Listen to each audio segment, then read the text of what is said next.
एक आदमी का 4 बेटा, चारों जाहिल, सारी दौलत जमा किया, किसी बेटे को पढ़ाया नहीं। मौत का वक्त आया, ज़ारो कतार रोने लगा तो बेटे लोग जमा हो गए। बाबा कहने का नहीं जा, बोलिए बेटा हमें दौलत का मैलान, सब कुछ कर लान बेटा, लेकिन आखिरत के लिए हम कुछ नहीं कर पाए। बेटा कब्र के लिए कुछ नहीं कर पाए, ना नमाज पढ़ी, ना रोज़ा रखा, ना सदका ज़कात दिया, ना मदरसा बना पाए, ना मस्जिद बना पाए। बेटा सोने का ढेर सिर्फ मैंने बनाया, ना तुम लोगों को पढ़ाए। अफसोस इसलिए है कि कब्र में मेरा क्या होगा, अल्लाह के यहाँ क्या होगा, मैं क्या जवाब दूंगा। तो बेटों ने कहा कि बाबा कानो मत, हमरा से छीन। बोला तोरा से ये तक छा, वहाँ की है थी ठोकैया जो बनता। बोले बेटा बस एक वसीयत है, मेरी वसीयत को पूरी करोगे। बोले अब्बा बोलिए वसीयत क्या है। बोले बेटा हम जब मर जाए ना तो किसी कुरान पढ़ने वाले को लाकर, हाफिज़ कुरान को लाकर कुरान पढ़ा कर दुआ कर देना बेटा, शायद अल्लाह कुरान के सदक़े में, तिलावत के सदक़े में मेरे गुनाह को माफ़ कर दे। तो बेटों ने इकरार किया अब्बा इंशाअल्लाह हम लोग आपकी वसीयत पूरी करेंगे। मरने वाला मर गया। अब वो सारे रिश्तेदार लोग आए, जमा हुए, दफन कफन करके बेटे लोग घर आए। रात में चारों बेटा बैठा, चारों बेटा हाँ। अच्छा उस ज़माने की बात है जब कुरान पढ़ने वाले बहुत कम लोग थे, बहुत कम लोग थे। शुरू इस्लाम का ज़माना था, बहुत कम लोग पढ़ने कुरान जानते थे। तो छोटका बेटा बोली कि आओ भैया की कर लो हो, कहाँ से लो हाफिज साहब होगा। तो बड़का बेटा बोली कि सुने बाबा मर ले गेले, टेंशन मत ले, वो समझते रहती है।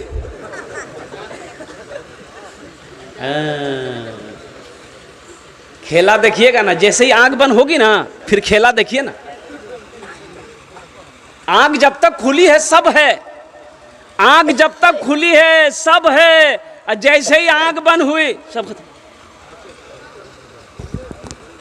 क्यों आए थे इस दुनिया में, जाना है मालूम नहीं, सामाने सफर सब ठीक करो, कब होगा सफर मालूम नहीं। क्यों आए थे इस दुनिया में, इस घर को बेहतर बनाए हो, जिस घर में रहना है 2 दिन, इस घर को बेहतर बनाए हो, जिस घर में रहना है 2 दिन, जिस घर में हमेशा रहना है, कैसा होगा वो घर मालूम नहीं। क्यों आए थे इस दुनिया में, जाना है मालूम नहीं, सामाने सफर सब ठीक करो, कब होगा सफर मालूम नहीं। क्यों आए थे इस दुनिया में। बड़ा बेटा बोला कि सुनो टेंशन दूर करो, अब्बा चले गए वो समझते रहेंगे, चिंता मत करो, कहाँ मिलेगा, हाफिज़ कुरान ढूंढने जाएंगे। छोटा बेटा बोला कि नहीं जहाँ मिले वहाँ से हम लाएंगे, अपने बाप की वसीयत को हम पूरी करेंगे। अब पूर्णिया ज़िला से चला गया कटिहार ज़िला, देखा एक साइल मांगने वाला गली कूचे में मांग रहा था। उनसे बोला बाबा ठहरो, बाबा एक सवाल बताओ, आपकी नज़र में कोई कुरान पढ़ने वाला हाफिज़ कुरान है। तो साइल ने बोला कि बेटा क्या बात है। वो तो लड़के ने कहा कि मेरे अब्बा मरते वक्त वसीयत किए थे कि मेरे मरने के बाद कोई हाफिज़ कुरान लाकर कुरान पढ़ा कर दुआ करवा देना, तो इसलिए हम निकले ढूंढने के लिए। तो वो साइल बोला, बाबा फ़कीर बोला कि बेटा तोर घर कहाँ छू। बोले हमार घर छा पूर्णिया। तो फिर उस फ़कीर ने कहा कि कहना पूर्णिया में कोई हाफिज़ कुरान नहीं मिलने। बोला मिल ली दिया कटिहार की करे लाना था। तो ये साहिल सोचा कि अरे वाह बड़ा अच्छा मौका है, जब वहाँ कुछ के नहीं चाहिए तो हम मैं कहने बनी जो। तो बोले बेटा पैसा कितना देवन, पैसा। बोले पैसा के चिंता नहीं, दौलत बहुत है, 1000 टका दिन। बोले बेटा सुनो तुम्हारी परेशानी दूर हो गई, हम पक्का हाफिज़ कुरान, अब पक्का जाहिल छिल ला के चला ली खुशी खुशी घर, खाना पीना खेल के बोले पढ़ें। बोले यहाँ मत पढ़ो, चलो कब्रिस्तान में बैठी हमारे बाबा कब्र में पढ़ियो। तक बाबा भी सुनती गया, पढ़ा लिखा तो था नहीं, किताब खोला, पढ़ने लगा, ए खुदा मैं तो कुछ जानता नहीं, ए खुदा मैं तो कुछ जानता नहीं, ए खुदा मैं तो कुछ जानता नहीं, खुदा मैं तो कुछ जानता नहीं, खुदा मैं तो कुछ जानता नहीं, खुदा मैं तो कुछ जानता नहीं। बेटा बोली वाह मौलवी साहब बड़ा फरवट पड़ी हो। दूसरा बेटा बोला अच्छा ये छोटा होकर के लाया है, हम नहीं ला सकते, वो भी निकल गया, मधेपुरा चला गया, वो भी एक पक्का जाहिल को पकड़ के ले गया। घर में खाना पीना खिलाया, बोला कि बेटा पढ़ें, बोला यहाँ मत पढ़िए, मेरा छोटा भाई का हाफिज कुरान वो कब्रिस्तान में पढ़ रहा, अब उसके बगल में बैठ के पढ़िएगा। ये सुन की बाप वो हाफिज कुरान जी। बोला अच्छा ठीक है, हमको 2000 मिलेगा ना, अगर वो असली हाफिज कुरान होगा तो 1000 टका घूस दे देंगे, 1000 तो बचेगा। जब ये पहुंचा कब्रिस्तान, वो जो पढ़ रहा था देखा लंबा कुर्ता, लंबी टोपी, लंबी दाढ़ी, वो समझी गली कि असली लग गई आज। जाके बैठा, अब ये दोनों भाई खड़े के पढ़िए, तो उन लोगों ने कहा कि बेटा तो जो घर हमरा पढ़ते रहे वो यहाँ ना, बोले नहीं सामने में पढ़ो।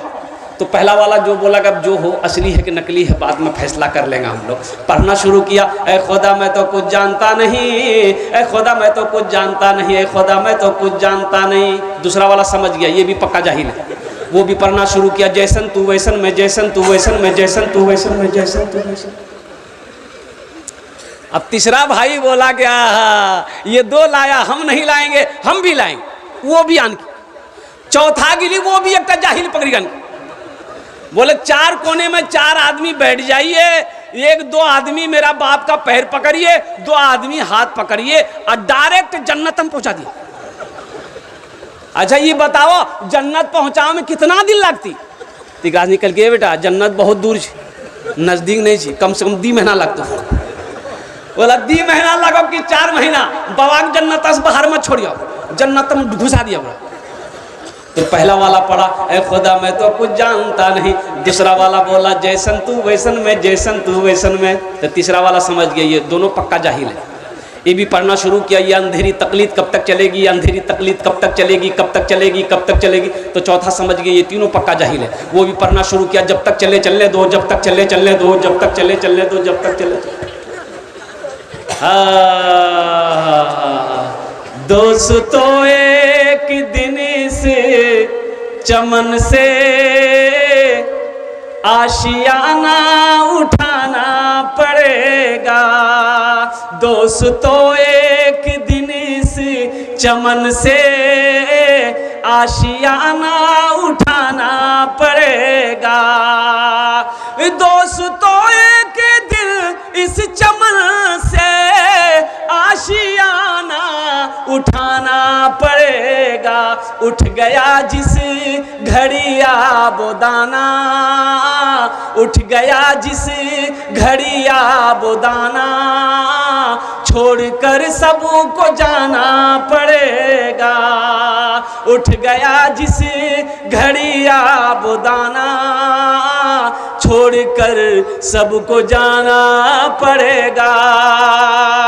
मल के काफूर सारे बदन में, अपना चेहरा छुपाए कफन में। मल के काफूर सारे बदन में, अपना चेहरा छुपाए कफन में। मल के काफूर सारे बदन में, अपना चेहरा छुपाए कफन में। दोस्तों सोए शहरे खामोशा, 4 कांधों पे जाना पड़ेगा।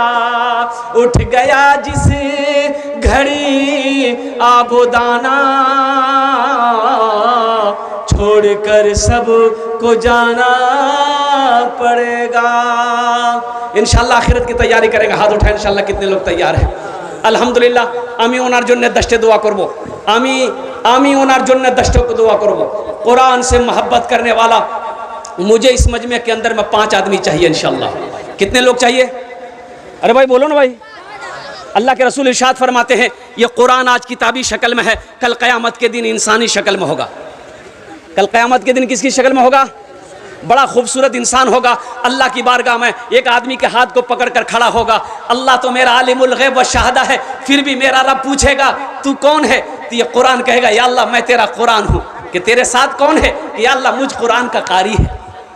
तो क्या बात है। तो कुरान कहेगा या अल्लाह दुनिया में ये मुझसे बड़ी मोहब्बत करता था, या अल्लाह दुनिया में इन्होंने मेरा बड़ा इकराम किया, मेरी इज्जत करी, तेरा जो अहकाम था उस पर अमल किया, इसलिए आज मैं उसका बदला चुकाना चाहता हूँ। तो मेरा अल्लाह कहेगा तू क्या चाहता है, कैसा बदला? तो कुरान कहेगा या अल्लाह आज मैं इसे जन्नत में दाखिल करना चाहता हूँ। तो मेरा रब ऐलान करेगा जा इसके हाथों को पकड़ जन्नत के अंदर में दाखिल कर दे। सुभान अल्लाह, बोले तो माशाअल्लाह। तो कुरान से मोहब्बत करने वाले 5 आदमी इस मजमे के अंदर में तैयार हुई। ये बेटियों का मदरसा है। हातिम ताई की बेटी कैद होकर मदीना आई। हातिम ताई की बेटी कैद होकर मदीना आई, सर पे दुपट्टा नहीं है, मुसलमान नहीं हुई थी। अल्लाह के रसूल सल्लल्लाहु अलैहि वसल्लम की निगाह नजर पड़ गई कि एक बच्ची है जिसके सर पे दुपट्टा नहीं है। आपने अपने कंधे से काली कमली को उतारा, चादर उतारा, एक सहाबी को दिया कि जा उस बच्ची के सर पे रख दो। अब उस बच्ची के सर पे रखा गया तो कुर्बान जाओ।